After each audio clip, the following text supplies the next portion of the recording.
Da li ste zabrinuti da biste mogli završiti u paklu? Ili još gore, da je neko koga volite sada tu, pati u agoniji za svu večnost? Pa istina je da pakao nije ono što većina ljudi misli. Mnogi misle o paklu kao o vatrenom mestu mučenja u koje neki ljudi odlaze kada umru da zauvek pate. Ali da li to zaista kaže Biblija?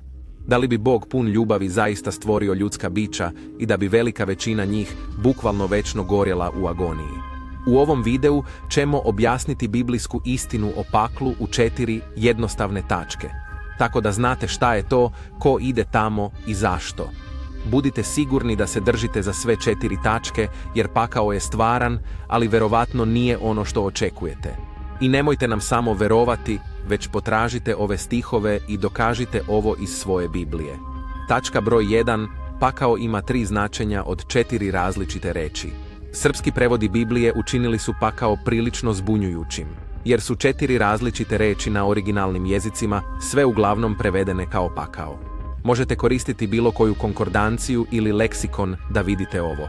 Reč pakao u vašoj Bibliji mogla bi da se odnosi na hebrejsku reč Šeol ili grčke reči Had, Gehena ili Tarharu. A problem je što sve ove reči ne znače isto. Na primjer, hebrejska reč Šeol u Starom Zavetu jednostavno znači grob ili jama, kao i grčka reč Had u Novom Zavetu. Mnogi prevodi održavaju ovaj prevod. U stvari, engleska nova međunarodna verzija nikada ne prevodi Šeol kao pakao. Ali nisu svi prevodi tako jasni. Engleska verzija kralja Jamesa prevodi Šeol kao pakao 31 put. Ipak, Šeol i Had se jednostavno odnose na jamu ili grob, mesto gde se mrtvi sahranjuju da bi se raspali i vratili u prah. Kao što oblak nestaje i iščezni, tako ne izlazi onaj ko siđe u grob ili Šeol. Sada je grčka reč Gehena drugačija. Ova reč je izvedena iz hebrejskog izraza Gehinom, što se odnosi na dolinu Hinom južno od Jerusalima.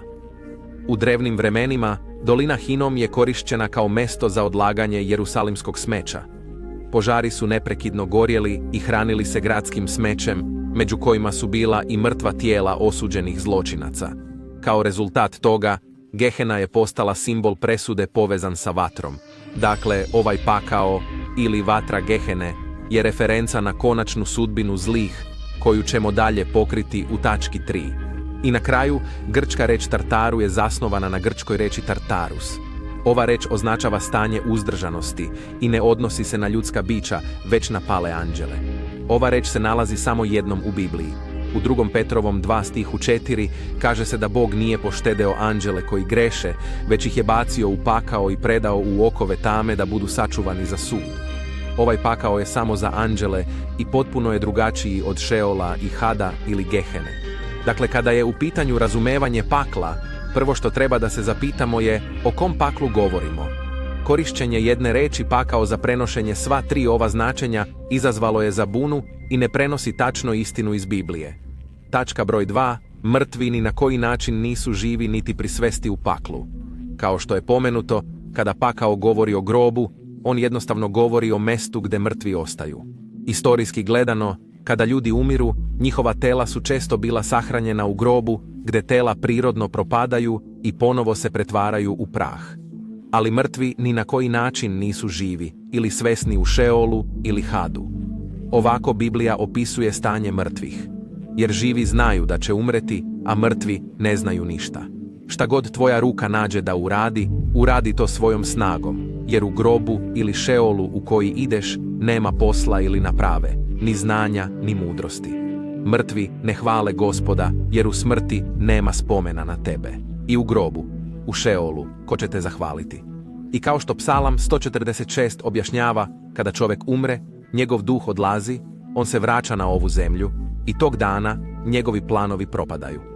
Kada umremo, više nismo svesni niti aktivni na bilo koji način. Ne znamo ništa. Baš kao da smo u dubokom snu bez snova. Zbog toga Biblija često simbolizuje smrt kao san.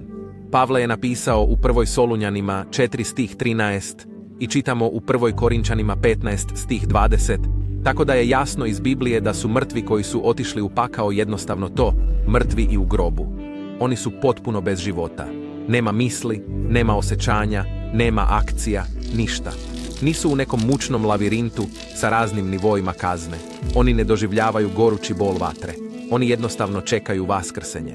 Da biste saznali više o tome šta se dešava posle smrti i 3 glavna vaskrsenja, obavezno pogledajte naš video Ovo se dešava posle smrti. Tačka broj 3. Pakao je večna kazna za nepopravljivo zle. Gehenski oganj koji se spominje u Bibliji odnosi se na ognjeno mesto suda, gde su nepokajani grešnici bačeni na večnu kaznu.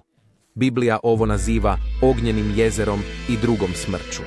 Ali postoji jedan veoma važan element koji treba razumeti o ovoj paklenoj vatri.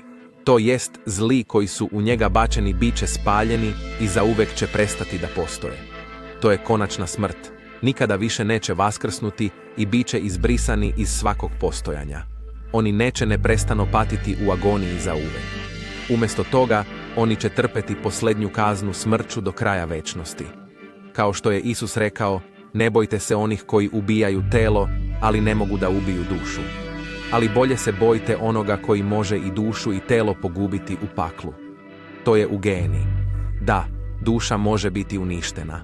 Bog neće prihvatiti nepokajane grešnike u svoje večno carstvo i ne daje dar večnog života onima koji nisu voljni da mu se potčine i prihvate žrtvu Isusa Hrista za svoje grehe. Biblija jasno govori da je plata za greh smrt, ali Božji dar je život večni u Hristu Isusu, Gospodu našem.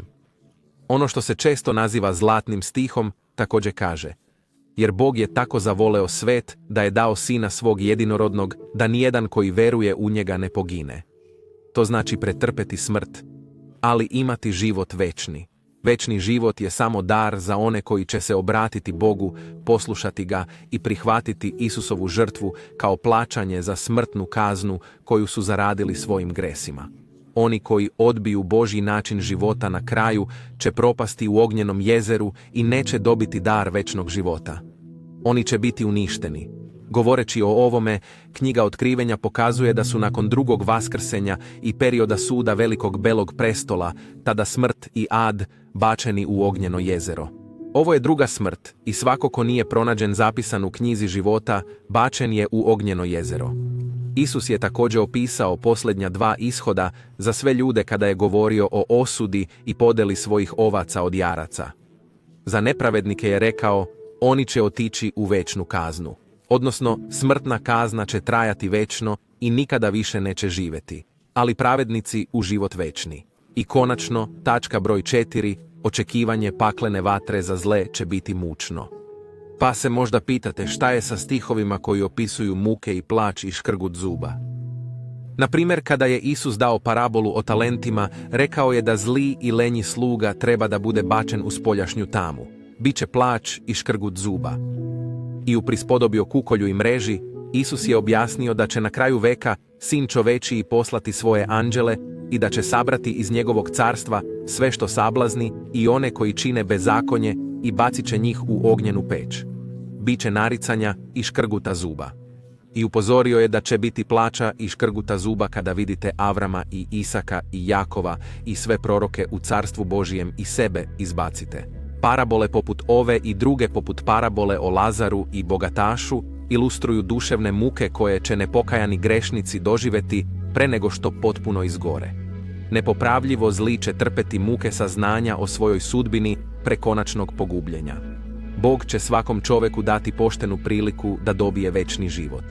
Ali neki će odbiti Božju volju i pošto konačno dobiju kaznu koja im pripada, bit će ispunjeni gorkom mržnjom, bedom, žaljenjem i unutrašnjom mukom. Udarat će i vrištati, da tako kažem, dok shvate da nema povratka. Ali Bog pun ljubavi i milosti će ih izbaviti iz njihove bede za svu večnost. Oni će biti potpuno spaljeni i uništeni zauvek. Uništen u ognjenom jezeru, što je druga smrt. Tako će zli doživeti kratak trenutak muke na svom putu ka večnoj smrti u ognjenom jezeru. Ali oni neće nastaviti u svojoj patnji do kraja večnosti. Bog je pravedan. On će uništiti zle, ali nije nepravedan niti okrutan u svom sudu o njima. Ako vam se dopao ovaj video, lajkujte, ostavite komentar i pretplatite se na naš kanal za još video snimaka na biblijske teme. Hvala za gledanje.